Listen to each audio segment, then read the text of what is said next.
Çox xahiş edirəm, mənə bu sualıma cavab verin. Nədən insan ağlayanda, pis olanda, üzüləndə, canından can çıxanda, ürəyi yananda heç kəs bunu görmür, heç kəs bunu eşitmir, hamı yan keçib bu məsələdən.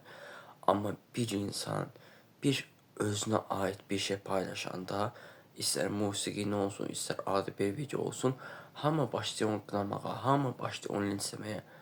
Yaxşı, o insan çətin vəziyyətdə olanda niyə əlindən tutmadınız? Niyə ona kömək etmədiniz? Bəlkə də o insanın sizə ehtiyacı var idi. Madəm ki, bir insan ümumiyyətlə fərdi günah var, ictimai günah var. Fərdi günahı əgər eləyirsə, ona cavabı Allaha verəcəksə, siz nəyə qoyub nədən danışırsınız? Niyə insanları bilmədən linçləyirsiniz, müzakirə edirsiniz? Hə, filan kəs pis iş gördü. Siz bilmirsiniz onun daxili aləmində nə var? Siz bilmirsiniz onun daxili dünyasında nə var? Bu qədər insanı qınamaq hasandırmı? Yəni, ola bilər bir insan əxlaqsız bir şey paylaşsın, tərbiyəsiz bir şey paylaşsın, yaxşı olmayan bir şey paylaşsın, razıyam sizinlə.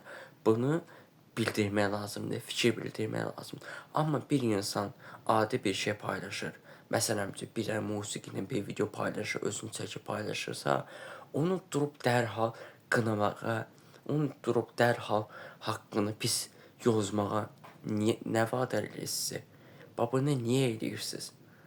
Yaxşı insan idiniz, o insanı o boşluqdan çıxardardınız, əlindən tutardınız, deyərdiniz ki, qardaş, sənin problemin nədir, sənin dərdin nədir?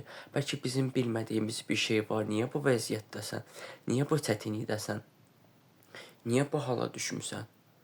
Yəni, bizdə ancaq belə şey var ki, filan kəsə pis videosu gördü, hə, başlayacaq qınamağa.